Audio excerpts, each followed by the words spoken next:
አዲስ አበባ አየሩ ደመናማ ነው። ነገር ግን በዚህ ሙዚቃ የበለጠ ልናበራው ነው።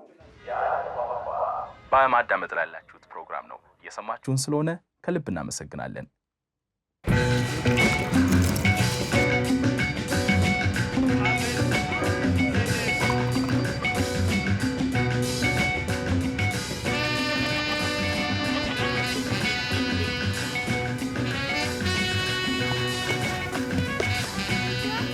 Admit it, you hear the name Ethiopia and you think starving children with distended bellies. You think dust and famine and despair so awful, you frankly don't want to even think about it anymore. But take a look.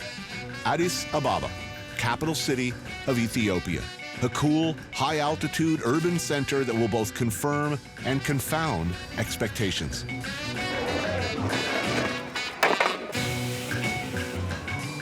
Fueled largely by direct foreign investment and a returning Ethiopian diaspora eager to be part of the new growth, things are changing in Addis. It's one of the fastest growing economies in the world.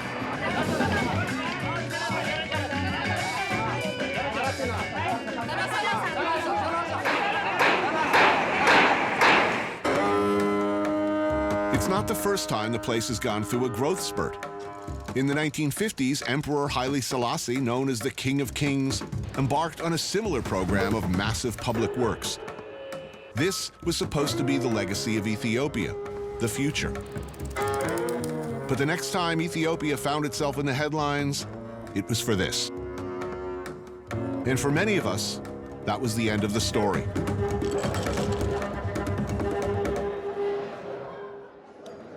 So I'm looking forward to this week. I can't wait to show you Ethiopia. I've been waiting for you. I mean, I'll tell you right now. We couldn't have picked a better time because we have old Ethiopia right here, and we also have new Ethiopia right here. And that's like, that combo is going to be so cool. Marcus Samuelsson. Maybe you know him from such shows as a lot of them, or his many restaurants, his best-selling memoir, his status as America's most recognizable black chef. But Marcus isn't African-American. He's Swedish-American or Ethiopian-Swedish-American, or look, it's complicated. What is true to say is that Marcus Samuelsson, like his wife Maya, was born here in Ethiopia. So, where was the last time you were in Ethiopia? 4 years ago. And you can tell it's changed a lot. I'm interested in seeing an African country that was never colonized. It was never taken by Europe. No, that sense of pride, and you really hit the nail on the head. I mean, that sense of pride is also the sense of that everyone wants to come back. How does it feel coming back? Is it weird at all? You feel like you're coming home? It is weird, but end of the day, I always love it. I miss it. One foot of me is like just Ethiopian, but then the other foot is just so Swedish or American at this point, right? You do not speak the language here, Amharic or any of the dialects. No. You've since come back and you've reconnected with family. Yeah. But it must be weird. I mean, it is. You need a translator. No, but I need a translator. My wife is not my translator in life and in culture and so many things. But I think when you're a black man, when you're an immigrant, when you're Ethiopian, when you're Sweden, I've been put in so many situations that I put myself into. So I'm actually very comfortable in being uncomfortable.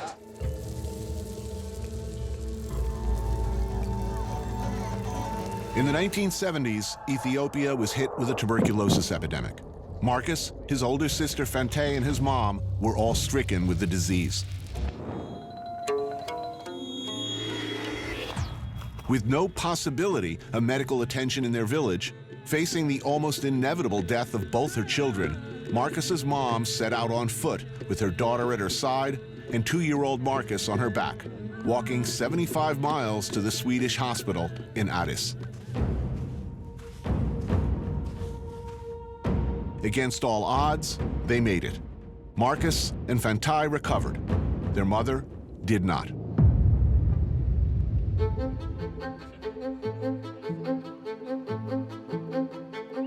Marcus and his sister were adopted by Anne-Marie and Leonard Samuelsson and raised from that point on in Sweden. Ethiopia Its language, its food, its cultures was largely a mystery. Marcus traveled and trained, apprenticing in some of the great kitchens of Europe. He moved to New York and at the remarkably young age of 23 received 3 stars from the New York Times at his groundbreaking restaurant, Aquavit. It's been a pretty stellar rise since then. And in 2010, he opened Red Rooster in Harlem. I always find it so paradox that I was born into very little food, but yet sort of I've made my whole life about food. My sort of structure and pragmatism comes from being raised in Sweden. And my sort of vibrancy and warmth to cooking and field-based food that I love comes definitely from here. Weirdly enough, the single aspect of Ethiopian culture most Westerners do know a little about is Ethiopian food. So maybe you've had this. Oh, wow. Now that looks good. That is exciting. What is it? This is typical Ethiopian Mediterranean. They make it really nice. At Katenga restaurant, they do it classic. Injera bread, that's Ethiopian 101. I mean, when you think about Ethiopian food, right, the foundation is really the injera bread. It's not just food, it's an implement. Yeah. We're having bianetu, a selection of stews, or wats as they're called around here. That's gomen, sauteed greens, shiro wat, which is a chickpea stew, and tikal gomen, sauteed white cabbage. Many, if not most of the dishes, spiced with the magical, mysterious flavoring of the gods, berbere. Can I give you one? Like Thank you. normally they do it. They say gursha. So. You have to. This stuffing of food into your fellow diner's face is called gursha, and it's what you do to show your affection and respect. Try this at the Waffle House sometime and prepare for awkwardness. Now, when you were born here? I was born here. Left what age? 13. I grew up in Holland, and after that we all went to London, Germany, and I'm in New York now. So I don't want to say it's a rootless existence, but it's where's home?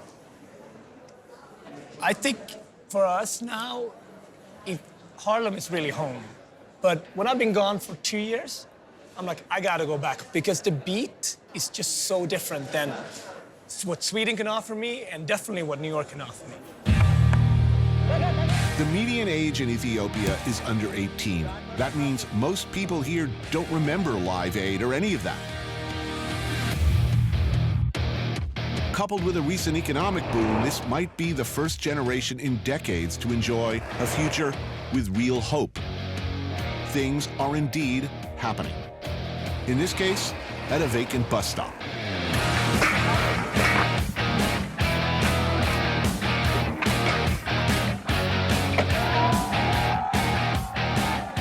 They're Dogtown, man. They're the next generation of Dogtown in Africa, man. A few years back, a couple of Ethiopians who'd been living abroad returned to Addis with some skateboards. Today, there are a couple hundred skaters in Ethiopia and more on the sidelines waiting for their chance, waiting for a board, waiting for a pair of sneakers. It's funny though, because like skater boy culture came from white Southern California, suburban. You can pretty much track all of skater culture back to like one parking lot. Yeah. So what's coming out of this parking lot? There are no skateboard shops in Ethiopia. None. They have to come, all of them, from abroad. Woo! Nice. Little kid's good. Little kid is amazing. For those lucky enough to have them, progression seems to be fast. This gives me hope, honestly, that this can be a really cool town. Not just a great town with big buildings, but a cool town, too.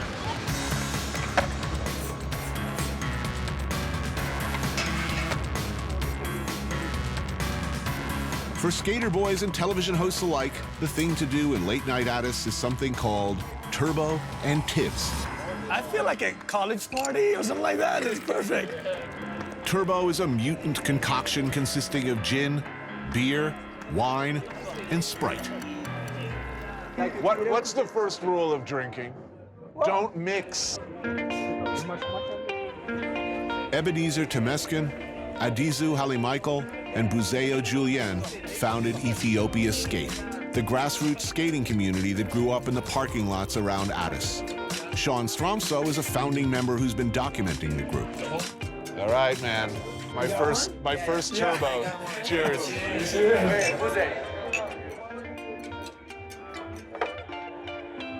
like apple juice. You're right. Sweet. It is like apple juice.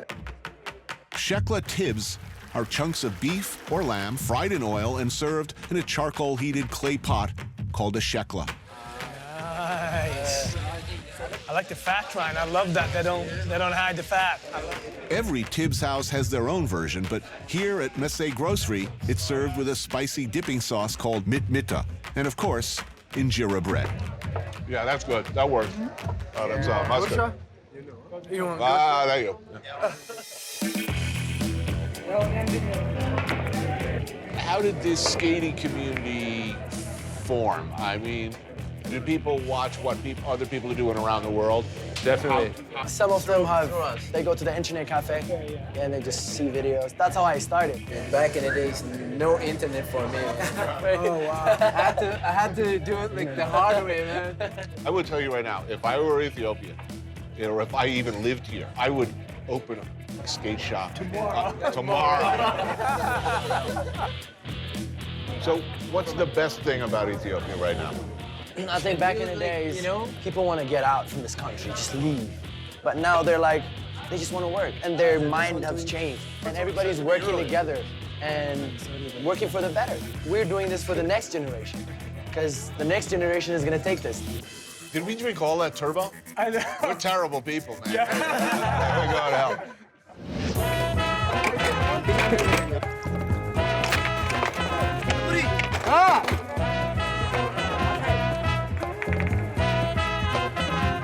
So, time to catch a buzz? You guys need to be my bodyguard. No problem. Oh, this place is awesome. This is a charming Ethiopian institution called a tejbet.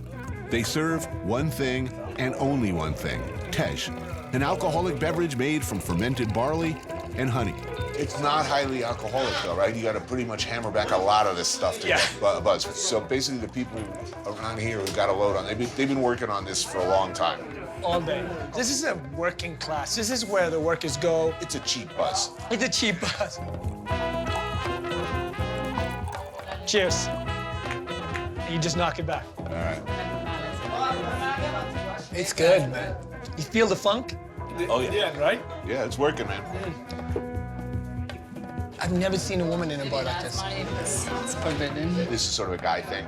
It's my first time, guys after work or the farmers. We breaking major rules here. And you have all like the saints picture there and you're drinking. Yeah, there's a lot of Jesus in the bars. It's the last thing I want to see in a bar, the disapproving gaze of a saint.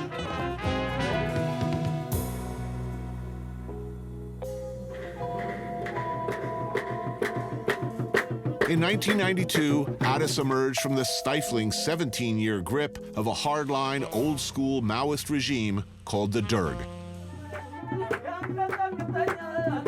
Since then, the town has been enjoying something of a musical renaissance. But the story of Ethiopian music, all the way back to the beginning, has been about finding ways to skirt authority, to mock it even, to say what you want to say one way or the other.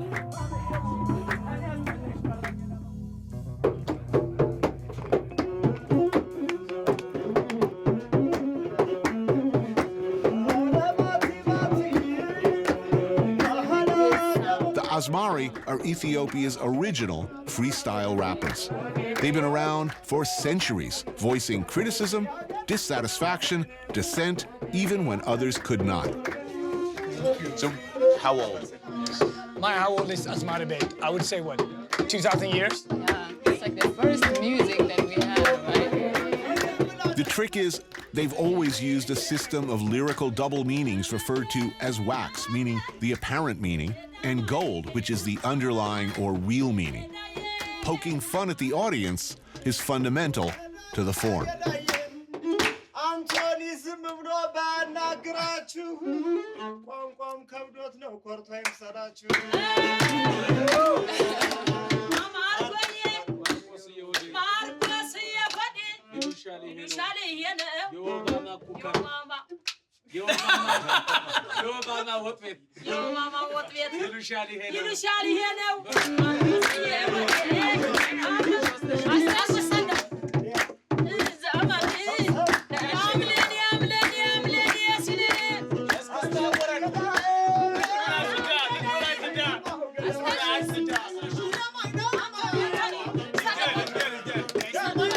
Maya, you gotta help him out. This is where you go. Maya, go. You gotta see the disadvantages about being adopted soon. When she can move and act like, oh, that's when the sweet showed up.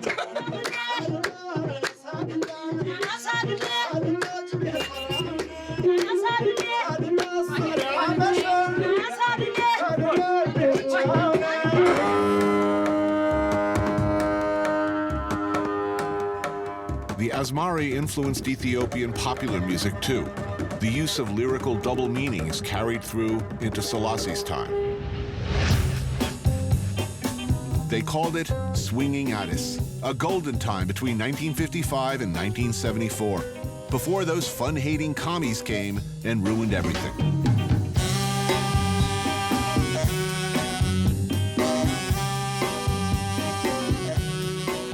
Post-World War II, Ethiopia was in the delirious thrall of American big band and swing groups like Glenn Miller, and against the backdrop of a traditional and official obsession with military marching bands, you had the means and the will and the environment to make musical magic. And this man, Mahmoud Ahmed, has always been at the forefront.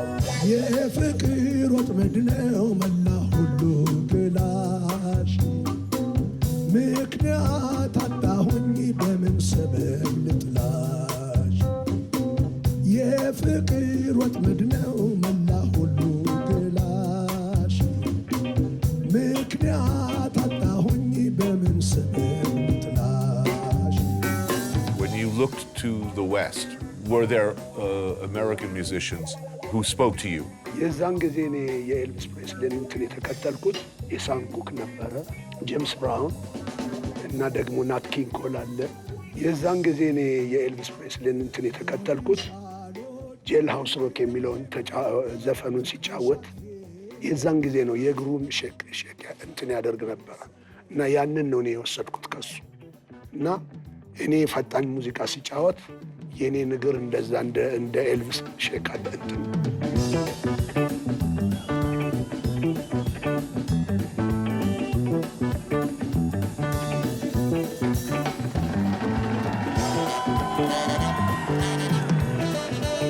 Combining elements of jazz, swing, R&B, and distinctive Ethiopian scales and time signatures, and an always killer horn section, well, listen for yourself.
Morning in Maya's village. Marcus is a runner. Every day, wherever he is, he runs a few miles. Me, not so much. But what with my cardio shockingly improved of late, I figured I'd give it a try.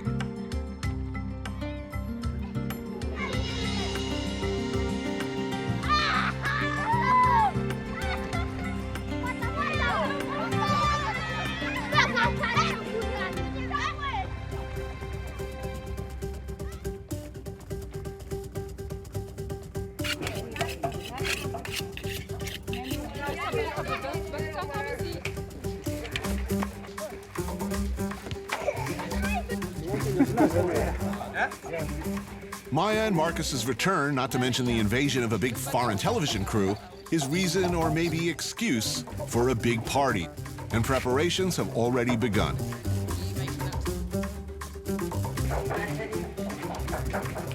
Maya slips seamlessly from her other life as a high-fashion model back into her more traditional role in village life, working along with an army of other women to prepare what looks like a massive feast.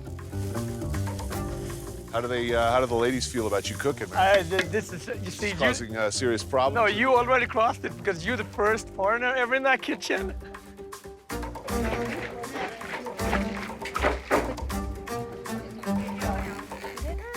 A lamb, of course, must be slaughtered. Actually, in this case, 2 lambs, because here, as in much of Ethiopia, Muslims and Christians live side by side. One lamb gets the halal treatment, one for the Christians.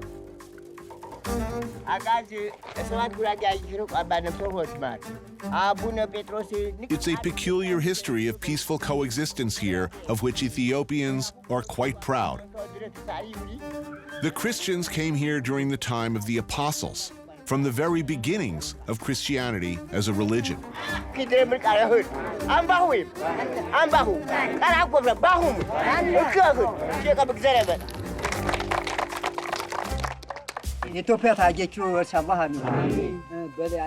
And the belief is that Muhammad, after being persecuted and driven from Mecca by the Quraysh, fled to Ethiopia, where he found refuge.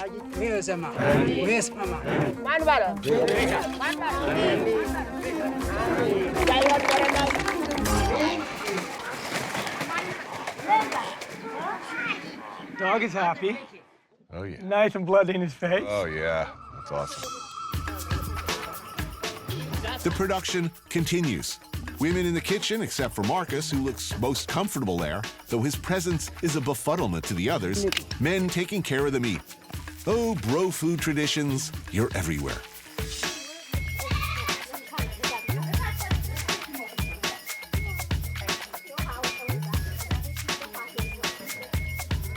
You know, none of the people that cook today, right, consider themselves cooks. But all of them, like... Well, like in rural communities, when you kill a couple of animals, right? Everybody in the village has sort of a chosen specialty. Like Joe Bob over there, he does the crackle. Somebody else over there does the boudin. Yeah. Somebody else over there is like good at just scraping the fur off. Somebody else, but everybody's got a function. You know, it goes right back to the first fire. I mean, I'll bring the dip. You know. Normally you hold it like this, and then you put everything you want in here. Got it. So you guys could take some, and then we're gonna take it around. Perfect. Goman and Ayib are greens, like collards, with a big hit of berbere and Ayib cheese. I like the cheese. It's like a ricotta. Lamb kitfu, prepared gurage style, laboriously diced, amazing. This is all like inner. Yeah, I got some of that. That's good. That's delicious. Yeah. This I love without reservation. Barbecue. Now we're talking. Man, what a meal. Pretty impressive. Then whiskey and music, and the party really starts going. Thank you for coming to Ethiopia.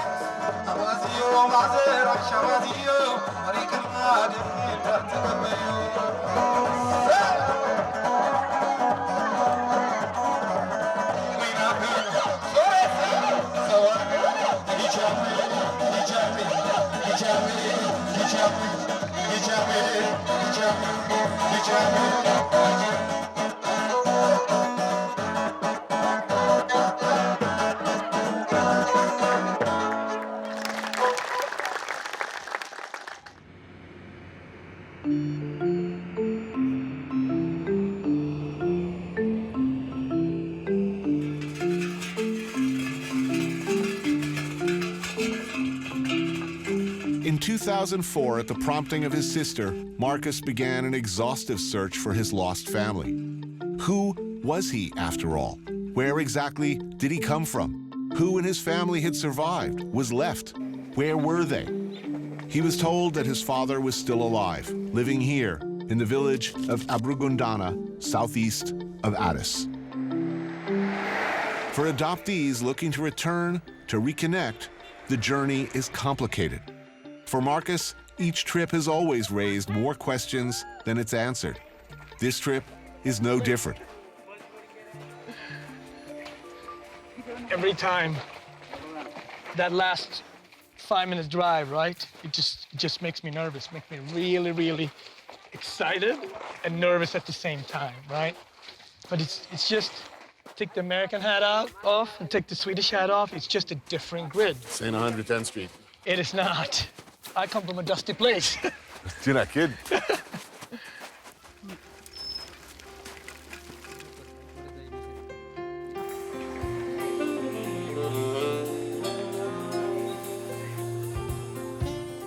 Oh, they changed it. They changed it. They make it big. Yes.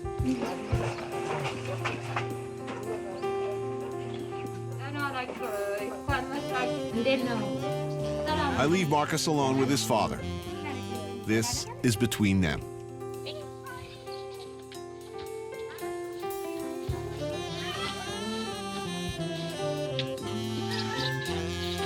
Maruko, Yes. aura Abragodana, I like it. I like Abragodana.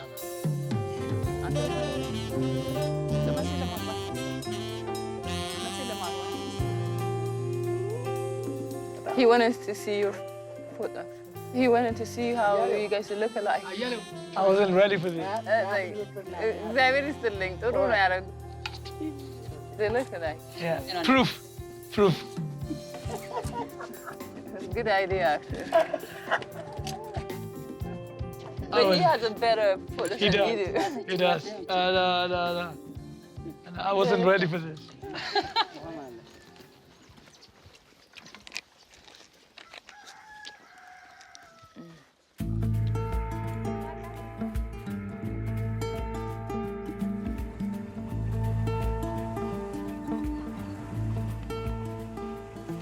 So, how does it feel to be back?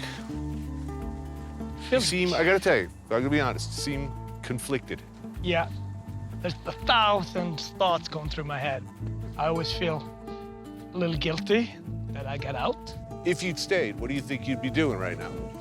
I would have been a farmer or dealt with some type of cattle. I'm pretty sure you would have been a shit farmer, Marcus. I would really do. have. I can't see it, okay? You'd be the best dressed goddamn farmer, that's for sure. Where's home for you, man? Where do you think, I know, looking back on it all? Yeah, that's an internal question for me. You know, I feel at home in New York. I feel very much at home when I'm in Africa, but I also feel out of place. And coming to this very place, Abragodana, it gives me a lot of humility, but I can't say it's home. I can't say it's home. Happiest moment in Africa? Happiest moment is, I think, when we at Maya's village for me. The whole village comes together. Music, food, culture brings everybody together. That eating together, being together, it's by far the happiest for me.